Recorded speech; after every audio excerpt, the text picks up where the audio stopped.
नमस्कार, आप देख रहे हैं अग्निपथ। मैं हूं आपके साथ श्रेय शुक्ला। कांग्रेस को 24 साल बाद गैर गांधी अध्यक्ष मिल गया। मल्लिकार्जुन खड़गे ने शशि थरूर को 6,825 वोटों से हरा दिया। खड़गे को 7,897 वोट मिले, वहीं थरूर को 1,072 वोट ही मिल सके। 416 वोट रिजेक्ट कर दिए गए। नतीजों के फौरन बाद थरूर ने हालांकि खड़गे को बधाई दी और अपना साथ देने वालों को धन्यवाद दिया। भारत जोड़ो यात्रा में आंध्र प्रदेश पहुंचे राहुल गांधी ने कहा कि कांग्रेस अकेली ऐसी पार्टी है जिसमें इलेक्शन होता है और उसका अपना इलेक्शन कमीशन है। कांग्रेस प्रदेश अध्यक्ष के लिए आखिरी बार साल 1998 में वोटिंग हुई। तब सोनिया गांधी के सामने जितेंद्र प्रसाद थे और सोनिया गांधी को करीब 7,448 वोट। ये मैं आपको इसलिए बता रहा हूं ताकि कांग्रेस के नए अध्यक्ष पर चर्चा करने से पहले हम कांग्रेस के इतिहास को जानें कि किस तरह से पार्टी में चुनाव हुए, कब कब चुनाव हुए। और उस वक्त जितेंद्र प्रसाद को 94 वोट मिले थे। सोनिया गांधी के अध्यक्ष बनने के बाद से गांधी परिवार को कभी कोई चुनौती मिली ही नहीं। इस बार राहुल गांधी के अध्यक्ष बनने के इनकार करने के बाद पार्टी में अध्यक्ष पद के लिए चुनाव कराने का फैसला लिया गया है। कांग्रेस की सेंट्रल इलेक्शन अथॉरिटी ने चुनाव में 36 पोलिंग स्टेशन बनाए थे, 67 बूथ बनाए थे, यानी बाकायदा जिस तरह से चुनाव होते हैं वो पूरा संचालन उसी तरह से किया गया। वहीं भारत जोड़ो यात्रा में राहुल गांधी ने भी शामिल होकर इस चुनाव में हिस्सा लिया और वहां पर बेल्लारी में वोट डाला। आपको मैं बता दूं कि 74 साल में 39 साल कांग्रेस अध्यक्ष गांधी परिवार से रहा। इसमें 22 साल सोनिया गांधी अध्यक्ष रहीं। मल्लिका अर्जुन खड़गे की अगर बात करें तो उनके बारे में भी जिक्र करना बहुत ज़रूरी है, जानना बहुत ज़रूरी है, जिन्होंने 7 साल की उम्र में अपनी मां को खो दिया था। कांग्रेस अध्यक्ष बनने वाले वो दूसरे दलित चेहरे हैं। इनसे पहले जगजीवन राम कांग्रेस के अध्यक्ष बने थे। वो 1971 में अध्यक्ष बने। राजनीति में आने से पहले वकालत के पेशे में थे। उनका जन्म कर्नाटक में गरीब परिवार में हुआ था और उन्होंने स्नातक और वकालत की पढ़ाई की है। मल्लिकार्जुन खड़गे कर्नाटक से आने वाले ऐसे दूसरे शख्स हैं जिन्होंने कांग्रेस अध्यक्ष पद की कमान संभाली है। इससे पहले के ही एस निजालिकप्पा कांग्रेस अध्यक्ष रह चुके हैं। लगातार 9 बार विधायक बनने वाले 80 साल के खड़गे 50 साल से अधिक समय से राजनीति में सक्रिय हैं। उन्हें गांधी नेहरू का वफादार माना जाता है और हाल ही में उन्होंने राज्यसभा में नेता प्रतिपक्ष के पद से इस्तीफा दिया है। अब मल्लिकार्जुन खड़गे के आगे की बात करें तो वो महादलित समुदाय से आते हैं।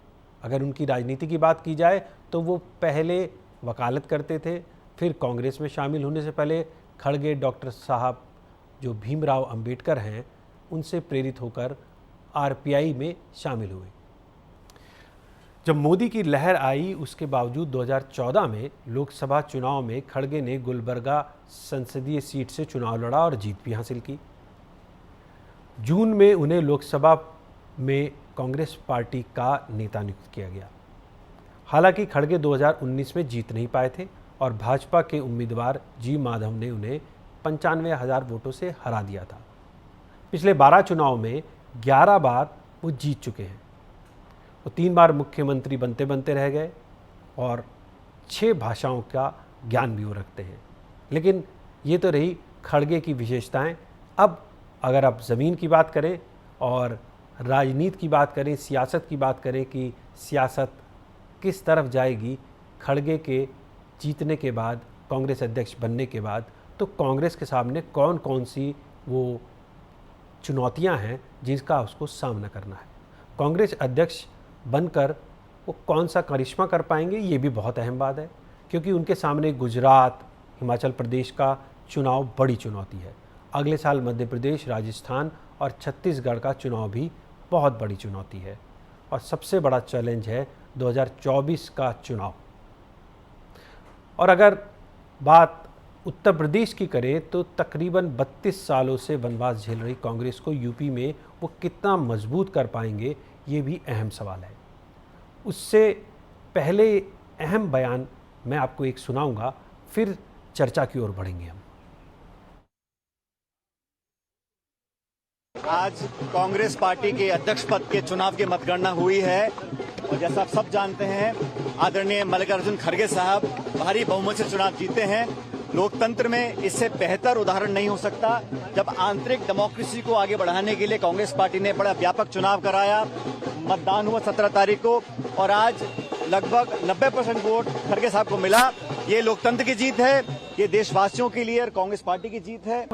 एक महान दिन है। सोनिया जी के आशीर्वाद से, उनके मार्गदर्शन में आज कांग्रेस ने अपना नया अध्यक्ष चुना है और नए अध्यक्ष के रूप में श्री मल्लिकार्जुन खड़गे अपार अनुभव के साथ कांग्रेस की और आम आदमी और देश के प्रति जो समर्पण की भावना है उसके अकूत भंडार के साथ चुने गए हैं।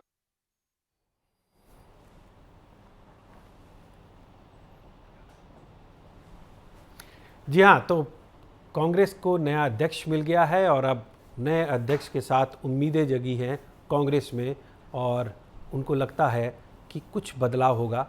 इसी बदलाव के बारे में जानकारी करने के लिए, चर्चा करने के लिए मेरे साथ तमाम गेस्ट जुड़े हुए हैं, जिनसे मैं आपका परिचय करा दूं। अमित पुरी जी हैं, नेता हैं बीजेपी के। इसके अलावा रामेश्वर पांडे जी हैं जो कि वरिष्ठ पत्रकार हैं। कृष्णकांत पांडे जी हैं, प्रवक्ता हैं कांग्रेस के। और बाकी गेस्ट भी मेरे साथ धीरे धीरे जुड़ेंगे। आप सभी का बहुत बहुत स्वागत है।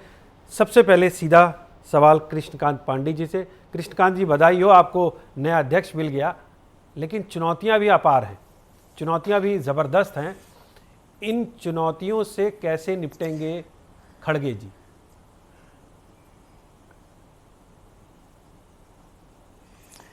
जी बहुत बहुत धन्यवाद आपका।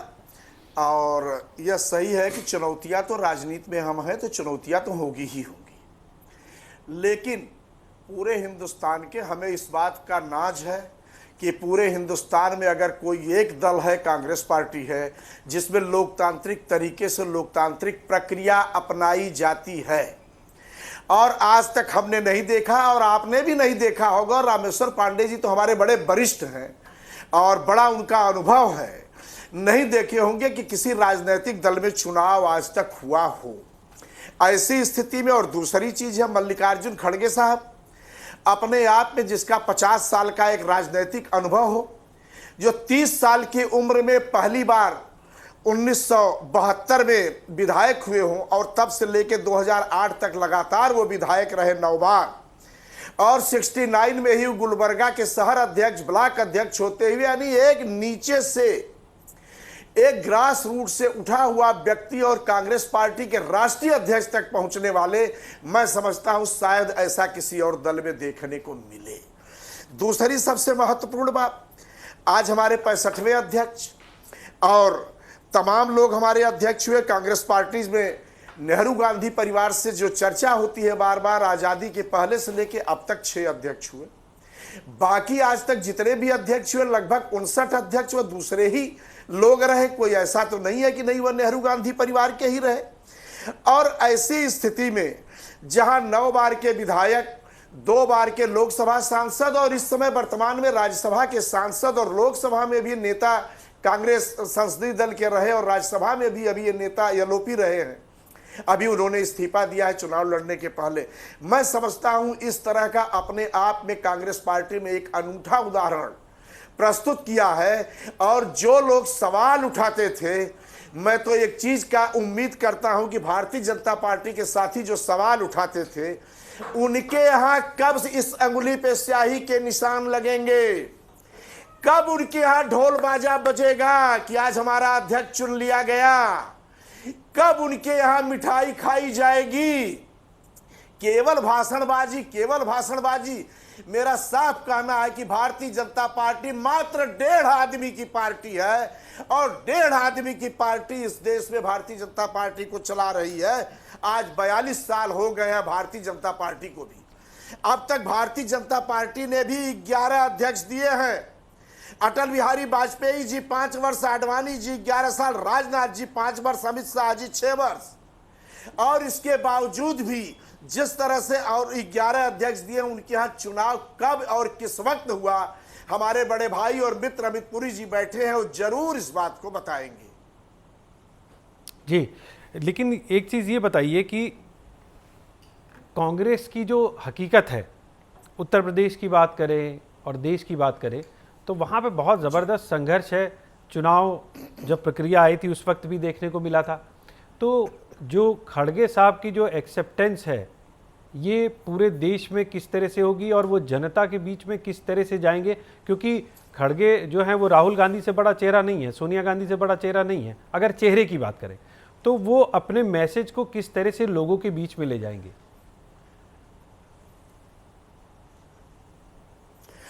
श्रेय जी, आप एक बड़े पत्रकार हैं।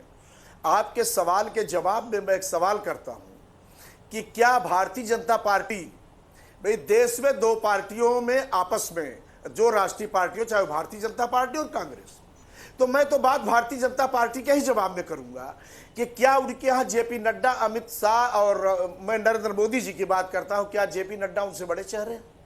दूसरी बात, हमारे यहाँ एक खासियत, हमारे यहाँ यह नहीं किया जाता कि राष्ट्रीय अध्यक्ष को, जेपी नड्डा जैसे राष्ट्रीय अध्यक्ष को अमित शाह हाथ पकड़ के पीछे खींच देते हैं, एक तरह से कहिए तो फेंक देते हैं। नहीं नहीं नहीं, हमारे यहाँ राष्ट्रीय अध्यक्ष का क्या है और उसके साथ किस तरह से राहुल गांधी जी सोनिया गांधी जी के साथ व्यवहार करते हैं, किस तरह से उनका व्यवहार खड़गे जी के साथ रहता है, किस तरह से उनका व्यवहार अधीर रंजन जी के साथ रहता है और किस तरह से व्यवहार अपने सीनियर्स के साथ रहता है।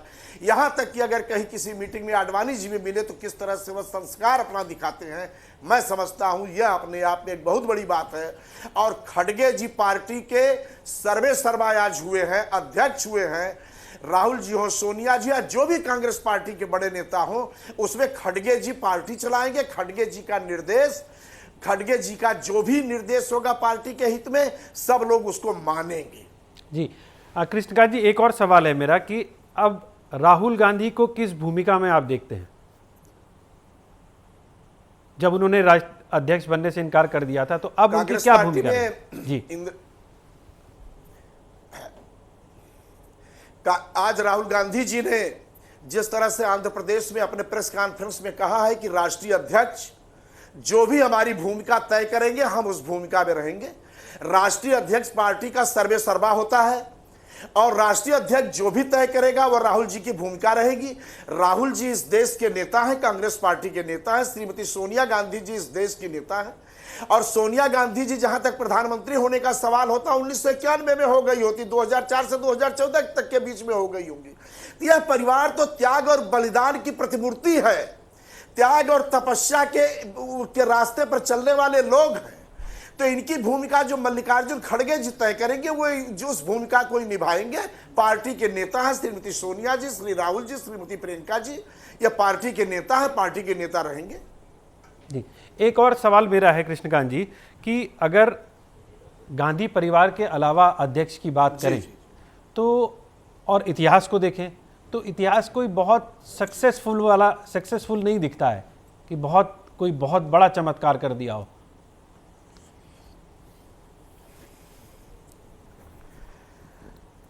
देखिए, इतिहास तो कामों से, कारणों से बनता है, बिगड़ता है। जी, यह सही आपने पहले लाइन में अपने इंट्रो में कहा था कि कांग्रेस पार्टी के सामने तमाम चुनौतियां हैं, सारे राजनीतिक दलों के सामने चुनौतियां होती हैं। उस चुनौती को स्वीकार करते हुए हम इसे भी स्वीकार करेंगे कि मल्लिकार्जुन खड़गे के नेतृत्व में श्रीमती सोनिया जी राहुल गांधी जी के नेता के रूप में पूरे देश में कांग्रेस का पुनः, चाहे वह आने वाले दिन में गुजरात का चुनाव हो, चाहे वह हिमाचल का चुनाव हो, बड़े विश्वास के साथ आपके चैनल पे कह रहा हूं, फिर चुनाव के समय भी हम मिलेंगे कि यह दोनों राज्य कांग्रेस पार्टी जीतने जा रही है, जिसका श्रेय मल्लिकार्जुन खड़गे जी के नेतृत्व को मिलेगा। जी, मैं रामेश्वर पांडे जी का जिक्र करूंगा। रामेश्वर पांडे जी, ये बताइए कि आज नया अध्यक्ष चुन लिया गया, आज नए अध्यक्ष की घोषणा हो गई। अब कांग्रेस में क्या और होना को बाकी है, क्योंकि अध्यक्ष आपने चुन लिया और अगर उत्तर प्रदेश की बात करें तो पूरा काडर खड़ा कर रहा है। अभी नॉर्दर्न इंडिया में बहुत अच्छी स्थिति में है नहीं जो कांग्रेस है, तो आप किस तरह से देखते हैं कि कांग्रेस को अब और क्या क्या करने की ज़रूरत है? और दूसरी एक और सवाल है मेरा कि खड़गे जी क्या चमत्कार कर पाएंगे?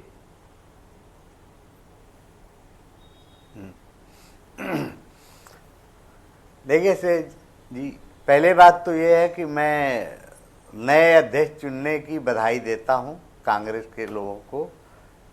एक कोशिश की और गांधी नेहरू परिवार से अलग का एक आदमी कांग्रेस अध्यक्ष हुआ है। लेकिन मैं अक्सर और पहले भी कहता रहा हूं कि कांग्रेस की सबसे बड़ी ताकत गांधी फैमिली है, सबसे बड़ी कमजोरी भी गांधी फैमिली है। और इस द्वंद्व में से लगातार कांग्रेस जूझ रही है। और जो G23 का जो पूरा अभियान था वो यही रिफ्लेक्ट कर रहा था। और अलग अलग जो चिट्ठियां आई और बड़े बड़े नेता लिखे और तमाम कांग्रेस के बड़े नेता छोड़कर गए, तो गांधी फैमिली के बिना कांग्रेस कैसे आगे बढ़ेगी, ये हमेशा कांग्रेस के सामने एक बड़ी चुनौती रही है। और जब राहुल गांधी ने जब मन से उन्होंने कहा कि मैं अध्यक्ष नहीं बनूंगा, तो उन्हें मनाने की सारी कोशिशें कांग्रेस ने की। और मेरा ख्याल है कि कोई ऐसा नेता नहीं था जिसने यह न कहा हो कि राहुल गांधी जी को कांग्रेस का नेतृत्व संभालना चाहिए। राहुल गांधी ने कहा कि नहीं, हम कांग्रेस का अध्यक्ष नहीं बन, वो अनिच्छुक थे। तो पूरी कांग्रेस ये जानती है कि गांधी फैमिली उनकी ताकत है। और मेरा ख्याल है कि जो विरोध होते रहे हैं बड़े बड़े नेताओं के, कपिल सिब्बल से लेकर, मैं नाम नहीं लेना चाहता, गुलाम नबी आज़ाद से लेकर, और सब लोग वहाँ से अलग होने के बाद जिस तरह का हमला किया उन्होंने, वो सीधे राहुल गांधी पर ही हमला किया, गांधी फैमिली पर ही हमला किया। अब मेरी आवाज आ रही है ना? हाँ, सुन रहा हूं मैं जी। हाँ, अब सबसे बड़ी, लेकिन ये बहुत ही प्रतीकात्मक ही सही, यह एक बहुत अच्छी परंपरा है कि राहुल गांधी परिवार से अलग एक आदमी जो जमीनी नेता है, जो दलित समाज से आता है, वो कांग्रेस का अध्यक्ष होगा और कांग्रेस का चेहरा बनाने की कोशिश होगी। मैं यह जानता हूं कि अगर हिमाचल और गुजरात की सफलता होगी, जैसा कि हमारे मित्र ने दावा किया, तो श्रेय राहुल गांधी को ही जाना है। अगर विफलता होगी तो श्रेय भी राहुल गांधी, विफलता का ठीकरा भी राहुल गांधी पे ही फोड़ा जाना है। ये जो पदयात्रा है, अभी पदयात्रा को लेकर जितने भी बयानबाजी है और पदयात्रा की सफलता को लेकर जो दावे हो रहे हैं, तो यकीन मानिए कि गांधी फैमिली, सफलता का श्रेय गांधी फैमिली को जाएगा, विफलता का श्रेय भी राहुल गांधी के मत्थे ही जाएगा।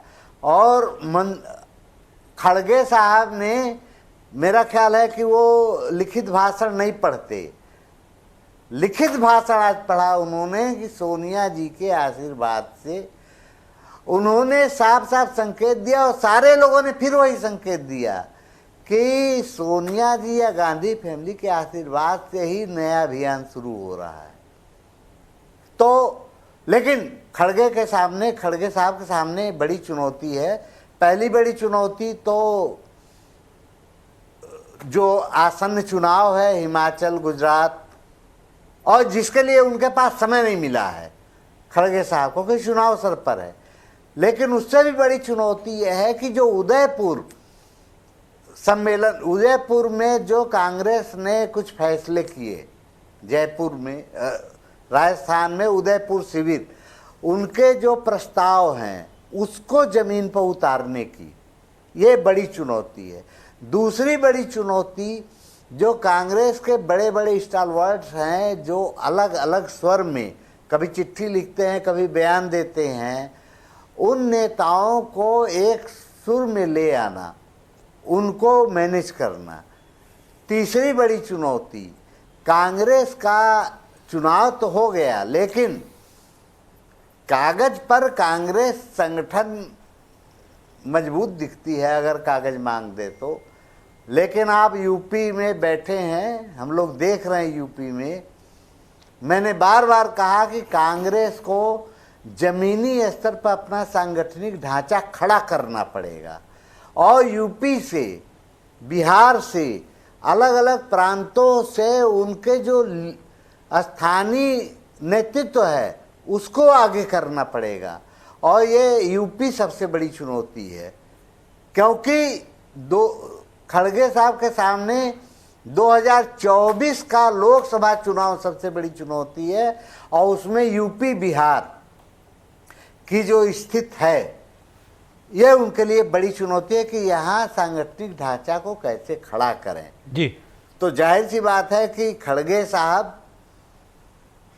के रथ पर राहुल गांधी सवार होकर यह अभियान शुरू करें और इसके नतीजे दिखाई पड़े। पहला नतीजा गुजरात और हिमाचल में दिखाई पड़े, और उसके बाद तो अब देखिए, उम्मीद की जानी चाहिए। और मैं ये मानता हूँ कि इस देश के लोकतंत्र के लिए ये सबसे ज़रूरी है कि विपक्ष की सबसे बड़ी पार्टी कांग्रेस, जो उत्तर से दक्षिण तक जिसका प्रतिनिधित्व है, वह जैसा कि वो कहते हैं आंतरिक लोकतंत्र की तरफ आए हैं, तो आंतरिक लोकतंत्र को वाकई मजबूत करें। और भारतीय जनता पार्टी के सामने जिन जिन मुद्दों पर कांग्रेस ने सवाल उठाए हैं, महंगाई हो, बेरोजगारी हो, भ्रष्टाचार हो, और लोकतंत्र के बहुत सारे सवाल हैं, उस पर कांग्रेस बहुत मजबूती से सामने आए।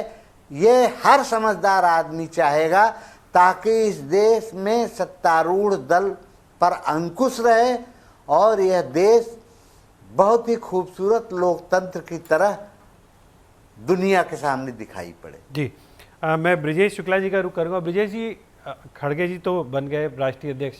मेरा एक सवाल ये है, जो चर्चाएं हम लोगों की हो रही थी, या हम लोग भी चर्चा करते रहते थे कि भाई अगर राहुल गांधी बनते अध्यक्ष तो क्या नुकसान हो जाता, राहुल गांधी क्यों नहीं बने। आप क्या कारण तलाशते हैं कि राहुल गांधी ने क्यों किनारा कर लिया और अनिच्छा जाहिर की?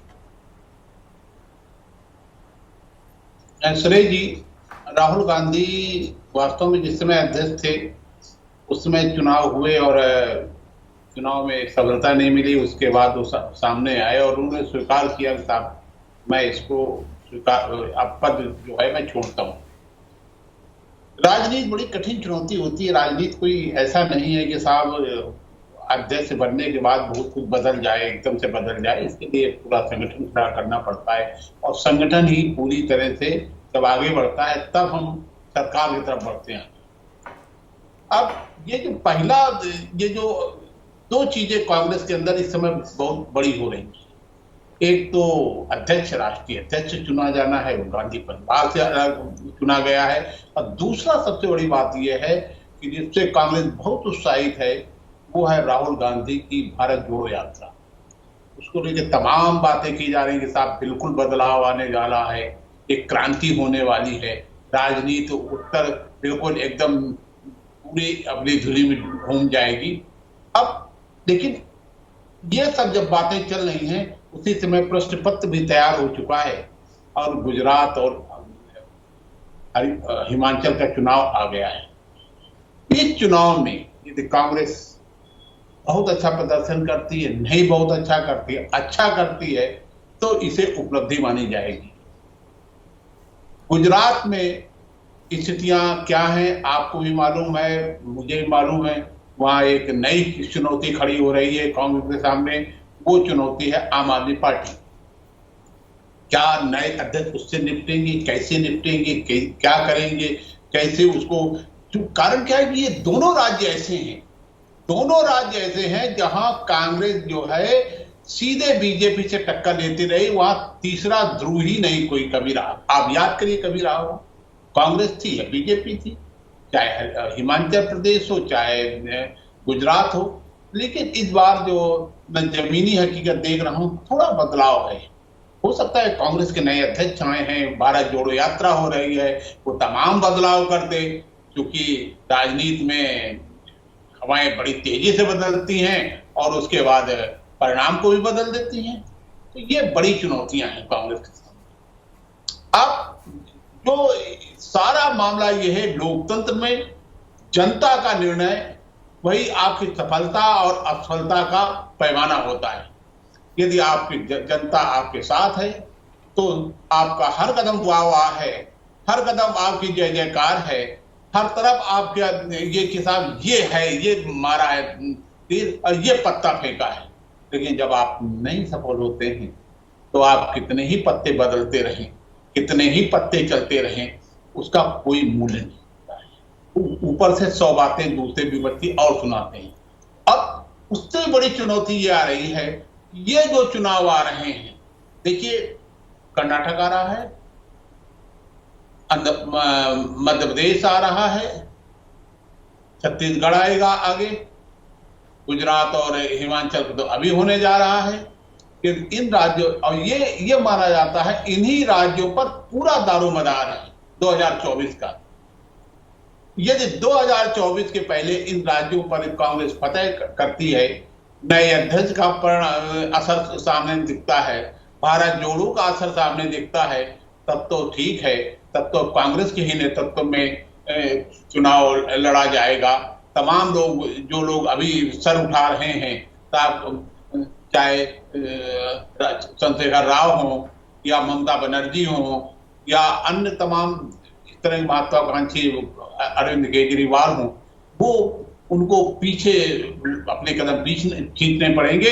लेकिन यदि इन राज्यों को सफलता हासिल नहीं करती है तो आप यकीन मानिए नेतृत्व फिर कांग्रेस के हाथ में नहीं रहेगा। अब परीक्षा होने जा रही है, आपको जल्दी ही कापी जांची जाएंगी और परिणाम सामने आ जाएंगे। जी साहू साहब, दलित एक अध्यक्ष बना दिए गए, आपको लगता है कि ये जो एक कार्ड खेला गया है, ये कार्ड बहुत कारगर साबित होगा, एक मैसेज जाएगा ख़ास तौर पर नॉर्दर्न इंडिया में और उत्तर प्रदेश के अंदर? देखिए, दलित की जो बात हम लोग कर रहे हैं, दलित एक खाड़गे साहब को लेके, वो दक्षिण भारत से आते हैं और वो अपोजिशन लीडर भी थे और एक कद्दावर नेता हैं दक्षिण भारत के और एक ग्रासरूट लीडर भी है। और उनको कांग्रेस पार्टी ने इनको आगे लाए तो उसमें उनकी अपनी एक क्वालिफिकेशन है, अपनी योग्यता है, उसके आधार पे आए हैं। ये कोइंसिडेंस है कि भाई वो दलित वर्ग से आते हैं, दलित बरादरी से आते हैं। बात वो नहीं है, ये एक उनके साथ एक वैल्यू एडेड एक मूल्य जुड़ गया है। लेकिन जहाँ तक बात आती है, कांग्रेस एक राजनीतिक संगठन के रूप में जिस तरह से उनकी 90 से बाद मतदान की यदि प्रतिशत देखेंगे गिरता जा रहा है, और उसके साथ साथ एक बिग बैनियन ट्री का एक लाइफ साइकिल में यदि आप देखेंगे एक चक्र होता है, उस चक्र के आधार पे इन लोगों ने जो संगठन को जो मजबूत करना है, और इसमें कहीं ना कहीं साइकोफेंसी और बहुत सारे ऐसे देखा है कांग्रेस पार्टी में कि वही लोगों की बच्चे परिवारवाद, जिसको भारतीय जनता पार्टी अपने चुनाव का एक महत्वपूर्ण मुद्दा के रूप में कांग्रेस पार्टी को हराया और हराते जा रहे हैं, ये अब राजनीतिक संगठन के रूप में इन्होंने एक कोर्स करेक्शन किया, एक सुधार लाए, और उस सुधार से संगठन की एक जो लोकतांत्रिक प्रक्रियाओं के माध्यम से इन्होंने खाड़गे साहब को लाए। और दक्षिण भारत की भारत जोड़ो यात्रा को यदि आप देखेंगे तो दक्षिण भारत में उत्साह दिख रहा है और बहुत सारे लोग जोड़ रहे हैं। लेकिन ये चुनाव में कितनी कारगर होगा वो तो आने वाले समय की बात है। लेकिन कहीं ना कहीं कांग्रेस पार्टी के लिए एक संगठन के रूप में मजबूती लाने के लिए ये सारे जो है शुभ संकेत है। और उस पार्टी में हम तो कहेंगे कि भारतीय जनता पार्टी में यदि कांग्रेस पार्टी के अध्यक्ष होते तो क्या वो पूरे भारतीय जनता पार्टी के लिए सफल लाएंगे? नहीं, उनमें देखेंगे जेपी नड्डा साहब है और फलाने आदमी आते हैं, फलाने लोग आते हैं। लेकिन बात यह है कि भारतीय जनता पार्टी में जो एक महत्वपूर्ण बात है सांगठनिक ढांचा, वो एक तृणमूल स्तर से लेके पन्ना प्रचारक से लेके आप वहाँ से लेके वहाँ तक जाइए तो एक माइक्रो ऑर्गेनाइजेशनल स्ट्रक्चर जो है इतनी मजबूती से है, उनको टक्कर देने के लिए संगठन को पहले मजबूत करना है। चुनाव हारना जीतना तो वो परिणाम के रूप में आएगा।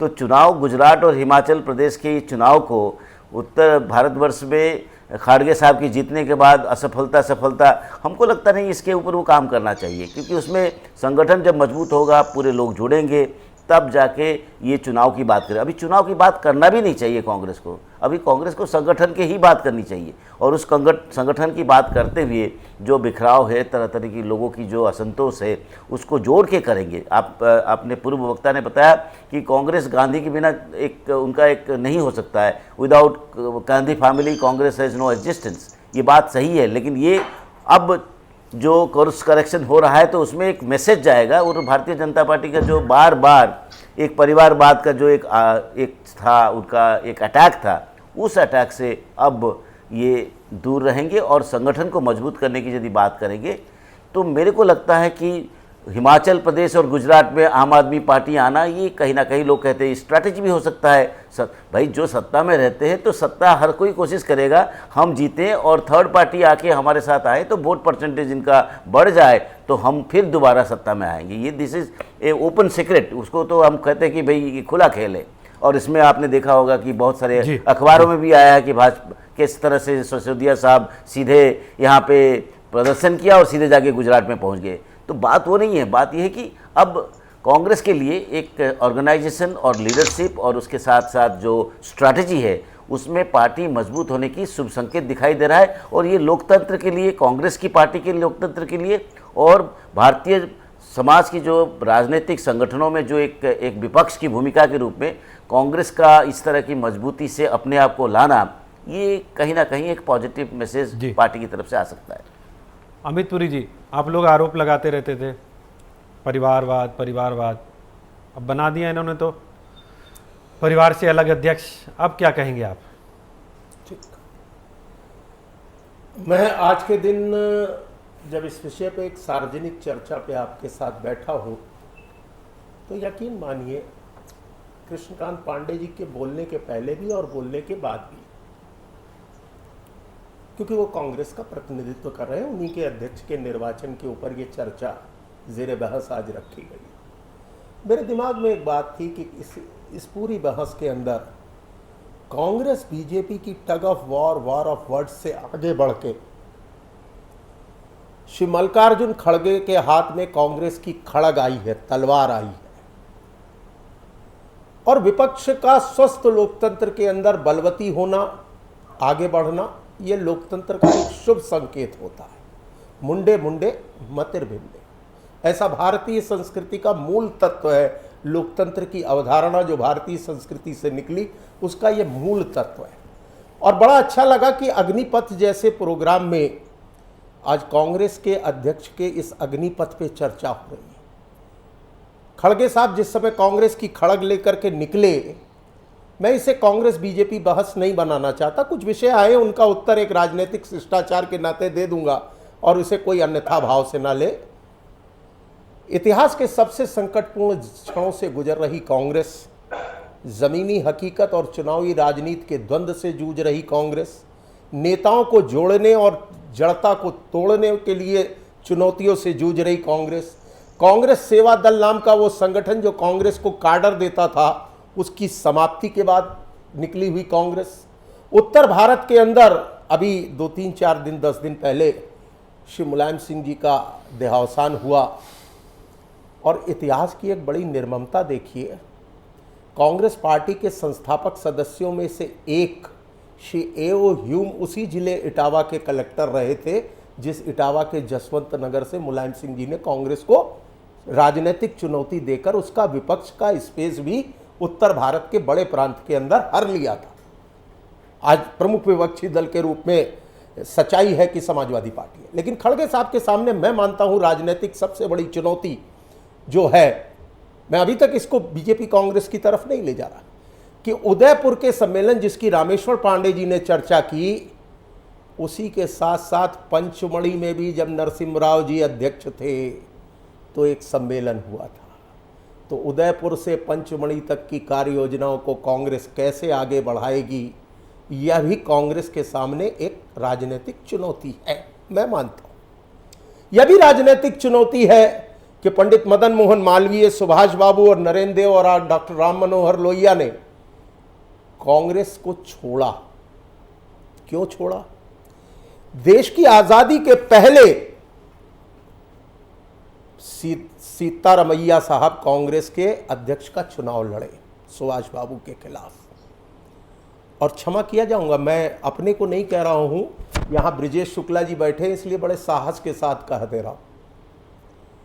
सीतारमैया की चुनावी हार के पहले महात्मा गांधी ने कहा सीतारमैया की चुनावी हार महात्मा गांधी की चुनावी हार होगी।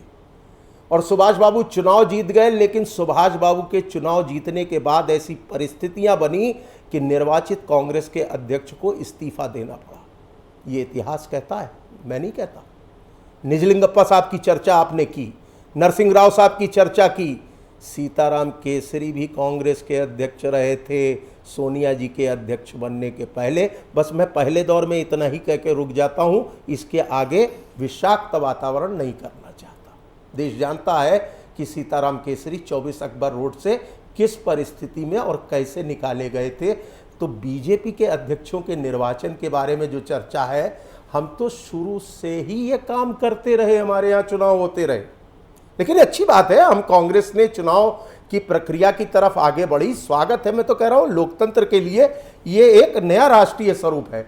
और क्षेत्रीय छत्रपों का जो कांग्रेस की राजनीति में राष्ट्रीय फलक के ऊपर उभरना रुक गया था, वह इससे उभरे। और देवराज अरस के बाद कांग्रेस का कोई दूसरा नेता कर्नाटक की धरती से राष्ट्रीय फलक के ऊपर आगे बढ़े।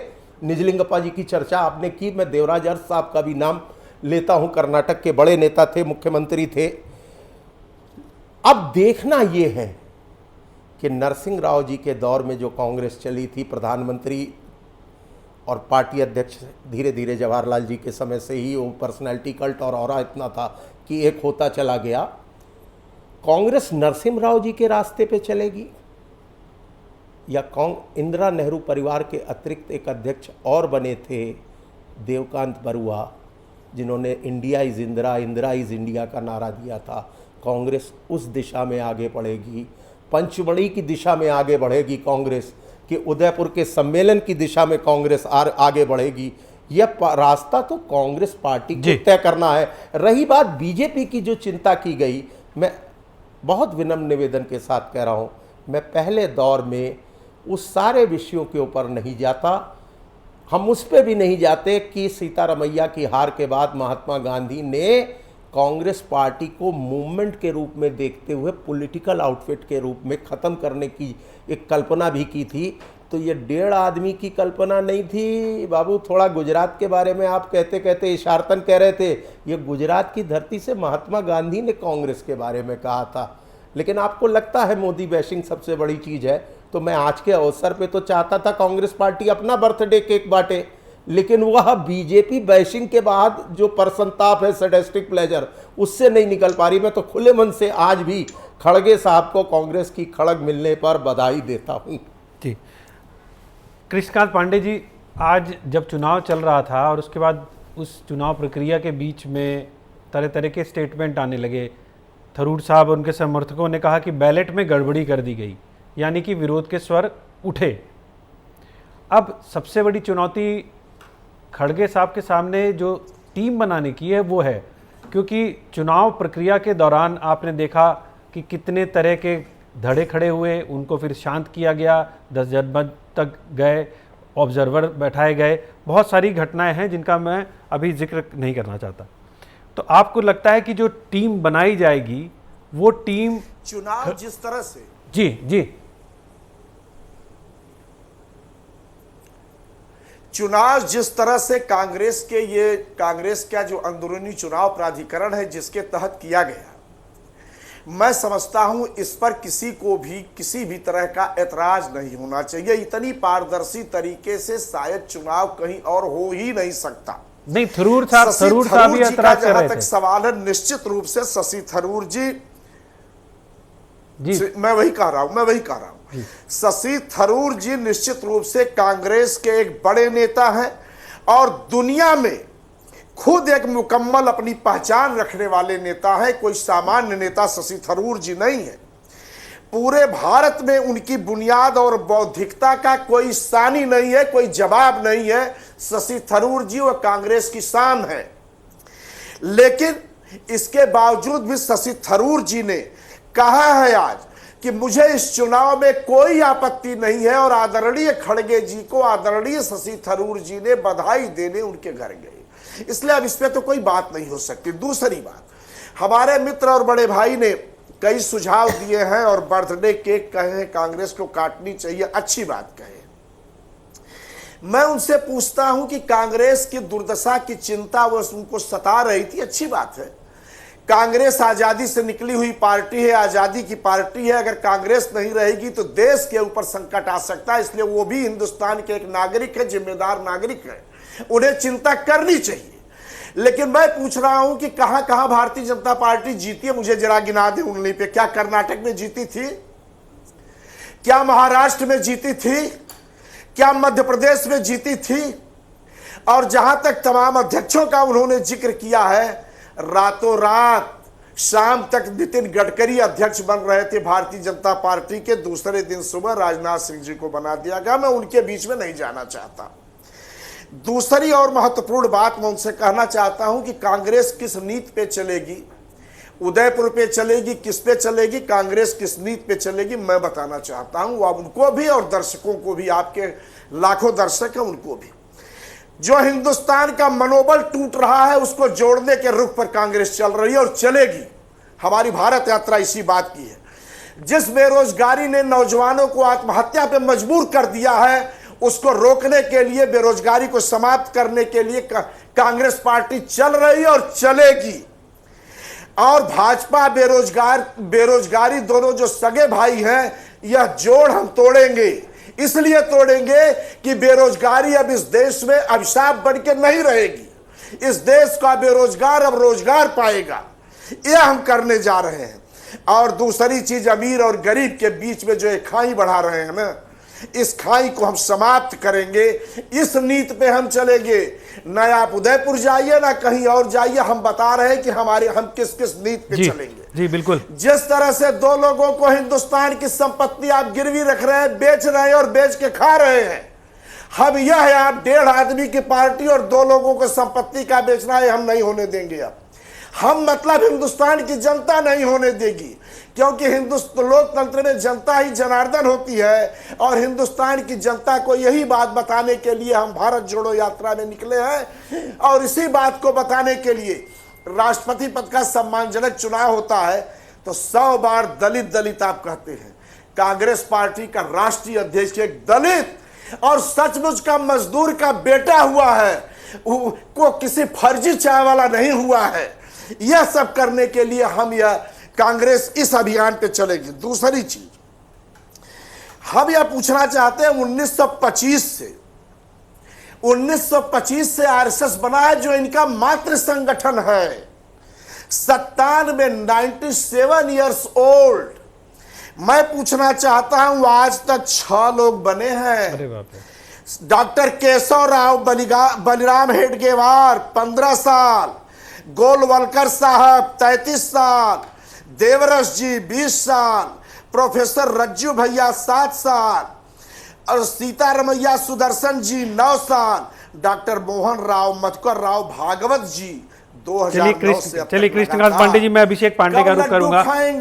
अभिषेक ये बताइए कि खड़गे जी बन गए हैं प्रदेश अध्यक्ष, क्षमा कीजिएगा राष्ट्रीय अध्यक्ष बन गए हैं। अब उत्तर प्रदेश में कुछ चेंज देखते हैं आप?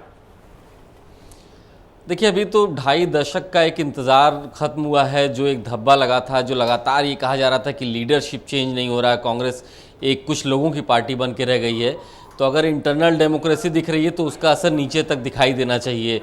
कांग्रेस में, यूपी कांग्रेस में अगर बदलाव होता है उसी अनुसार यहाँ पर लीडरशिप पे भरोसा जताया जाता है, तभी उसका बदलाव दिखेगा। फिलहाल उत्तर प्रदेश में कांग्रेस का नेतृत्व है बहुत, अभी हाल में ही प्रदेश अध्यक्ष बदले गए हैं। कांग्रेस के बहुत वरिष्ठ नेताओं से हमारी बात हुई, वो बिल्कुल खुश नहीं है। उनका कहना है क्या कोई कांग्रेस में ऐसा आदमी नहीं था यहाँ पे जो यूपी कांग्रेस से जुड़ा हुआ था जिसको बैठाते, बाहरी आदमियों पर इतना भरोसा क्यों करते। तो कांग्रेस अपने लोगों से ही जूझ रही हो, चाहे केंद्र की बात की जाए चाहे प्रदेश की बात की जाए। केंद्र में चुनाव होता है तो वहाँ पे भी फूट पड़ जाती है, चुनाव कराते हैं तो दिक्कत है, नहीं कराते हैं तो दिक्कत है। यूपी में यहाँ पर लीडरशिप बदलाव करते हैं तो दिक्कत है, नहीं करते हैं तो दिक्कत है। तो कांग्रेस की सबसे बड़ी समस्या इंटरनल है, आंतरिक मंथन की बहुत ज़्यादा ज़रूरत है। यहाँ पर लीडरशिप उत्तर प्रदेश में चेंज हुई है लेकिन उसको कोई अभी एक्सेप्ट नहीं कर पा रहा है। जी ब्रजेश जी, मेरा सवाल है कि आपको लगता है कि खासतौर पर उत्तर भारत में खड़गे साहब कनेक्ट कर पाएंगे पार्टी के कार्यकर्ताओं और आम जनता से? सुरेश जी, ये दायित्व तो गांधी परिवार के सदस्यों को ही देना होगा, मुझे नहीं लगता खड़गे साहब को ये था। कारण क्या है कि जब यदि यहाँ के स्थापित नेता होते या यहाँ लोग जानते होते बहुत ज्यादा उनके बारे में, हम आप चूंकि एक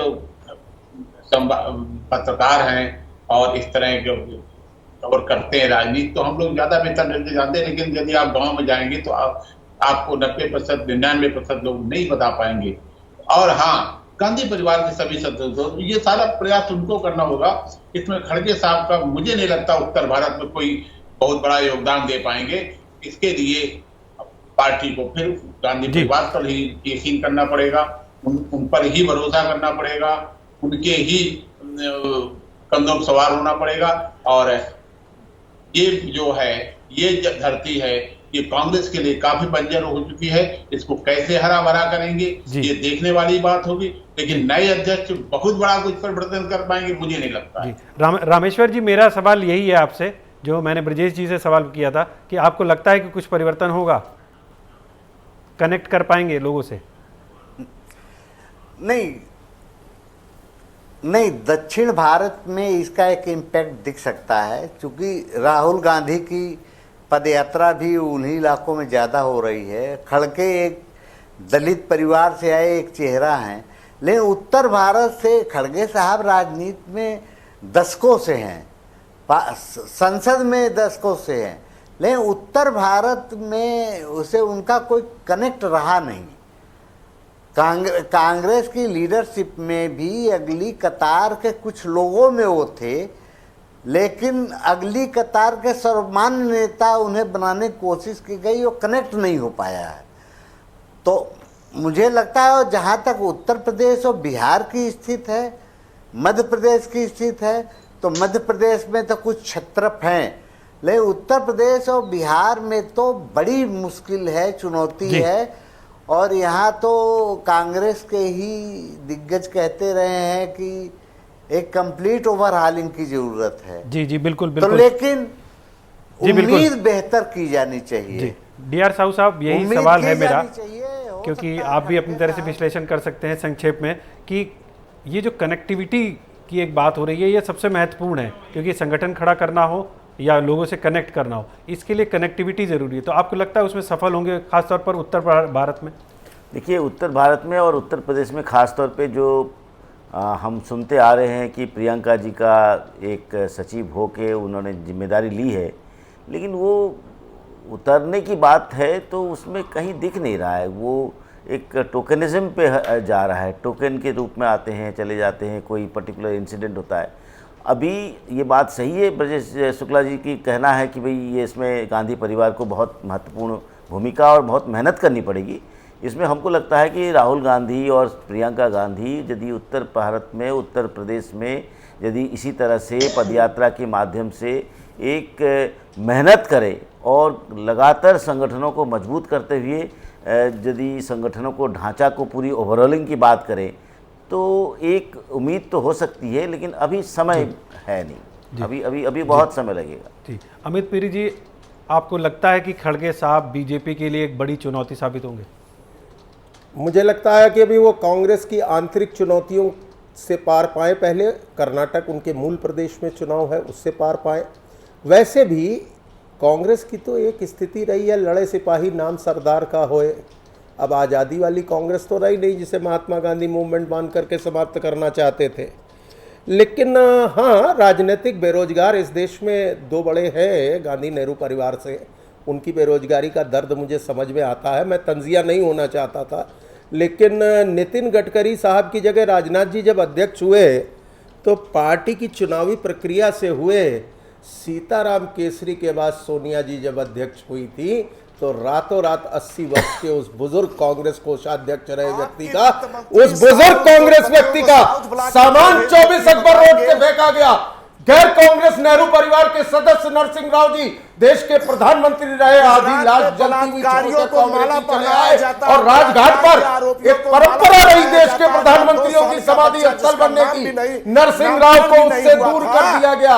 आखिर इतनी राजनीतिक दुश्मनी और कटुता क्यों है? फर्जी चाय वाला और ये जो मणिशंकर अय्यर टाइप के बयान है, अगर कांग्रेस आज भी उसी पॉलिटिकल टेस्ट में तो खड़गे नहीं, किसी के हाथ में कांग्रेस की खड़ग सौंप दीजिए। कांग्रेस का कुछ बदलने वाला नहीं है, क्योंकि अगर मती मारी गई है, मती, पहले नरसिंह राव जी का और सीताराम केसरी का सम्मान करना सीख लो, बाकी इमरजेंसी की माफी मांगो या ना मांगो, 1984 पर स्वर्ण मंदिर के ऊपर अटैक की माफी मांगो या ना मांगो, सिखों के कत्लेआम की माफी मांगो या ना मांगो, देश के बंटवारे की त्रासदी में हजारों लाखों मौतों के बंटवारे की माफी मांगो या ना मांगो।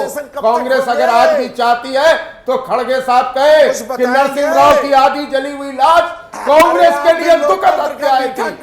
सीताराम केसरी का रातों रात 24 अकबर रोड पे होना कांग्रेस का एक दुखद अध्याय था। अगर ये राजनीतिक साहस है खड़गे साहब में, तो मैं मानता हूं वो कांग्रेस की। जी अमित पुरी जी, मैं आपको रोकूंगा। जी अमित पुरी जी, मेरे पास समय कम है। आप सभी लोगों का बहुत बहुत शुक्रिया। अमित पुरी जी आपका शुक्रिया, रामेश्वर पांडे जी आपका शुक्रिया, कृष्णकांत पांडे जी आपका शुक्रिया, साहू साहब आपका शुक्रिया, ब्रजेश शुक्ला जी आपका शुक्रिया, अभिषेक पांडे आपका भी बहुत बहुत शुक्रिया। तो आज इस बहस में, इस चर्चा में कांग्रेस अध्यक्ष पर बात हुई और कांग्रेस अध्यक्ष के सामने अपार चुनौतियां हैं, ये किसी से छिपा नहीं। संगठन से लेकर वोटर तक जाना है। राहुल गांधी अपने को अध्यक्ष पद से दूर कर लेते हैं क्योंकि पिछले कई चुनाव में उनके ऊपर हार के ठीकरे फूटे, तो उन्होंने सोचा कि अब इस जद्दोजहद से बचने से अच्छा है कि वो एक अपनी राह अलग तलाशें। राहुल गांधी भारत जोड़ो यात्रा के तहत अपनी राह तलाश रहे हैं। उधर कांग्रेस को नया अध्यक्ष मिल चुका है, लेकिन जैसा मैंने कहा कि इस अध्यक्ष के सामने चुनौतियां बहुत ज़्यादा हैं। संगठन खड़ा करना है, संगठन के नीचे की टीम को खड़ा करना है, और जिस तरह से चुनाव के बीच में जद्दोजहद देखने को मिली थी, ये राह उतनी आसान नहीं है, बहुत कठिन है ये डगर। अब उस डगर को खड़गे साहब कैसे पार करते हैं और आने वाले तमाम विधानसभा चुनाव में किस तरह का प्रदर्शन करते हैं, ये भी उनको देखना होगा, क्योंकि अगर वहाँ पर कुछ मामला गड़बड़ाया तो फिर खड़गे साहब भी घेरे में आ सकते हैं। आज के लिए इतना ही, मुझे दीजिए इजाज़त और बने रहिए आप इंडिया न्यूज़ के साथ। नमस्कार।